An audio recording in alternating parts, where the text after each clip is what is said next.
ఓం నమ శివాయ శ్రీమాత్రే నమ.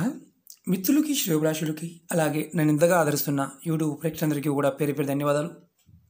మిత్రులారా, మీ అందరికీ కూడా ఆ పరాదేవత ఎల్లవెల్లలా మీతో ఉండి మీ మనోవాంఛ నెరవేర్చాలని మనస్ఫూర్తిగా కోరుకుంటున్నాను. చాలామంది మిత్రులు మెయిల్స్లోను కామెంట్స్లోనూ గురువుగారు మాకు ధనం నిలబడటం లేదు, లక్ష్మీ ప్రాప్తి లేదు, అలాగే అనారోగ్య సమస్యలు, ఉద్యోగంలో సరిగా డబ్బులు ఇవ్వడం లేదు, పనికి తగ్గ ఫలితం రావడం లేదు, చేస్తున్న వృత్తి వ్యాపారాల్లో అనుకూలత లేదు, భార్య పిల్లలతో సుఖము సంతోషం రెండూ లేవు, ఎందుకో తెలియదు గురువుగారు, జీవితం మొత్తం నైరస్యంగా వెళ్తుంది, మాకు ఏదైనా తేలికైన మార్గం చెప్పండి బయటపడడానికి అని చాలామంది అడగడం జరిగింది. ఎవరైతే ధనప్రాప్తి లేకుండా, లక్ష్మీ కృప లేకుండా, ఆర్థికంగా ఇబ్బంది పడుతూ, అనారోగ్య సమస్యలతో బాధపడుతూ, దీర్ఘకాలంగా చాలా రోజుల నుంచి సమస్యలతో కొట్టుమిట్లాడుతున్న వారికి ఒక చిన్న అద్భుతమైన ఉపాయం. ఈ ఉపాయాన్ని ఆడవారైన మగవారిని చేయవచ్చు. ఈ ఉపాయాన్ని మంగళవారం కానీ శనివారం కానీ చేయాలి. ఎలా చేయాలి, ఏ విధంగా చేయాలి తెలియచేస్తాను. మీకు ఈ వీడియో నచ్చినట్లయితే లైక్ చేయండి, నా ఛానల్ సబ్స్క్రైబ్ చేసుకోండి, 10 మంది మిత్రులకి షేర్ చేయండి, పక్కనే ఉన్న గంట సింబల్ని యాక్టివేట్ చేసుకోండి. ఎందుకంటే ఇది చాలా తేలికైన అద్భుతమైన ఉపాయం. ఈ ఉపాయానికి కావాల్సింది ఒక రాయి కావాలి, విచిత్రంగా కనిపించవచ్చు, రాయే కావాలి. ఈ ఉపాయాన్ని ఆంజనేయ స్వామి గుడిలో చేయాలి. మీరు ఎవరైనా సరే, ఆడవారైనా మగవారైనా ఈ ఉపాయం చేయవచ్చు. ఆడవారు నెలసరి ఉన్నప్పుడు మాత్రం చేయమాకండి. ఏదైతే ఈ ఉపాయం ఎందుకు చేయాలో ముందు చెప్పాను. సమస్యలు ఏదైతే ఉన్నాయో ఆ సమస్యల నుంచి బయటపడడానికి ఈ ఉపాయం రామబాణంలో పనిచేస్తుంది. మీరు మీ దగ్గరలో ఉన్న ఆంజనేయ స్వామి గుడికి వెళ్ళండి. వెళ్ళి అక్కడ మీరు వెళ్తూ ఒక రాయిని, 1 కేజీ రాయిను, లేకపోతే మీ ఓపికను బట్టి తీసుకువెళ్ళండి. చిన్న రాయి అయినా పర్వాలేదు. తీసుకువెళ్ళి మీరు ఆ రాయిని అక్కడ పక్కన పెట్టి ఆంజనేయ స్వామికి నమస్కారం చేసుకొని ఈ రాయిని చేతితో పట్టుకొని మీ కోరికలు ఏదైతే ఉన్నాయో ఇంతకుముందు చెప్పుకున్నాం. స్వామి, నాకు ధనప్రాప్తి కలగాలి, లక్ష్మీ ప్రాప్తి కలగాలి, అలాగే ఇంట్లో నేను చేస్తున్న పని వృత్తి వ్యాపారాల్లో ధనం నిలబడాలి, అలాగే అనారోగ్య సమస్యల నుంచి బయటపడాలి, నాకు శ్రమకు తగ్గ ఫలితం రావాలి, నా వ్యాపారం బాగుండాలి, నా కుటుంబం, నా భార్య, నా పిల్లలు నాకు సహకరించాలి, వాళ్ళతో నేను సంతోషంగా సుఖంగా ఉండాలి అని మీ మనసులో ఏ సమస్యలున్నా, ఏ కోరికలున్నా చెప్పుకొని ఈ రాయిని అలా గుడి ప్రాంగణంలో పక్కన పెట్టండి. అంటే గుడి ప్రాంగణం అంటే మీ చుట్టూ గోడ ఉందనుకోండి, ఏదన్నా ఒక పక్క కార్నర్లో ఎక్కడైనా పెట్టండి. గుళ్ళో కాదు, గుడి ప్రాంగణంలో పెట్టిన తర్వాత స్వామివారి దగ్గర ఎదురుగా నిలబడి నమస్కారం చేసుకొని స్వామివారికి ఒక 11 ప్రదక్షిణ చేయండి గుడి చుట్టూతా. చేసిన తర్వాత గుళ్ళో కూర్చొని ఇంతకుముందు మనం చెప్పుకున్నాం ఏదైతే సమస్యలు ఉన్నాయో అవన్నీ మళ్ళీ ఒకసారి చెప్పండి.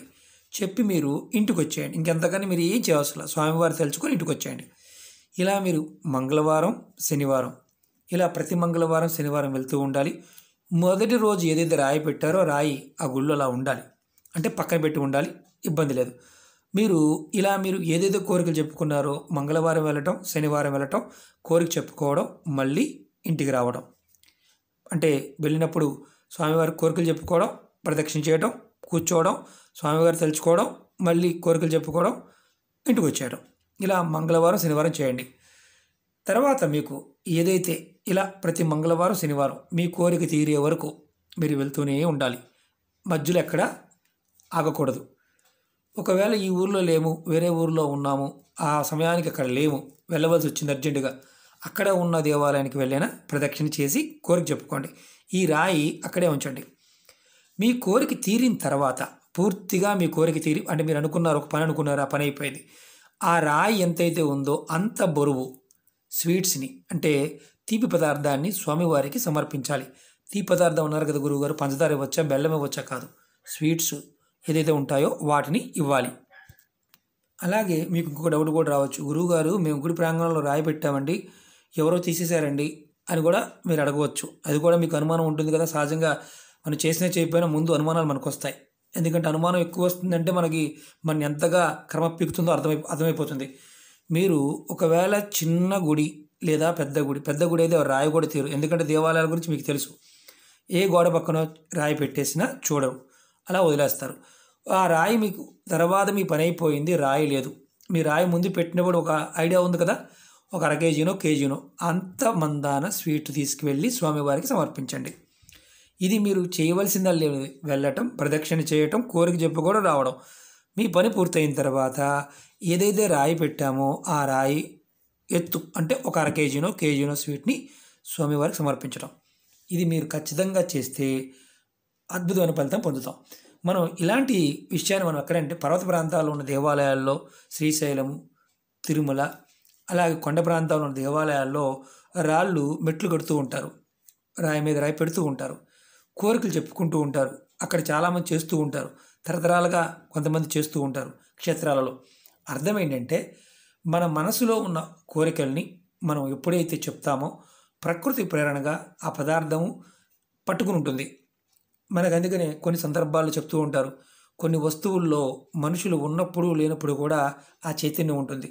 ఏదైతే దేవాలయాన్ని పెడతామో మన కర్మలు ఏదైతే ఉన్నాయో, మనని పీడిస్తున్న గ్రహాలు ఏదైతే ఉన్నాయో అవన్నీ కూడా శాంతింపబడతాయి. మనకి మెల్లమెల్లగా పనుల్లో అనుకూలత వస్తుంది, పని పూర్తవుతుంది. కాబట్టి ఈ చిన్న రాయి ఉపాయం చేసి చూడండి, మీరు నాకు ఖచ్చితంగా చెప్తారు. అద్భుతంగా 100కు 100% ఫలితాన్ని ఇచ్చే అద్భుతమైన ఉపాయం. ఓకే మిత్రులారా, ఈ వీడియోని మీరు ఎంతమందికి మిత్రులకి ఫార్వర్డ్ చేయగలిగితే అంత మంచిది. ఎందుకంటే డబ్బులు ఖర్చు కాకుండా చేసుకునే ఉపాయం గుడికి వెళ్ళటమే మన పని. రాయి పెట్టడం, గుడికి వెళ్ళటం, ఇది గుర్తుంచుకోండి. ఇది ఆడవారైన మగవారైన చేయవచ్చు. మీకు ఈ వీడియో నచ్చినట్టు లైక్ చేయండి, నా ఛానల్ని సబ్స్క్రైబ్ చేసుకోండి, పక్కనే ఉన్న గంట సింబల్ని యాక్టివేట్ చేసుకోండి, 10 మంది మిత్రులకి షేర్ చేయండి. ఓం నమః శివాయ, శ్రీమాత్రే నమః.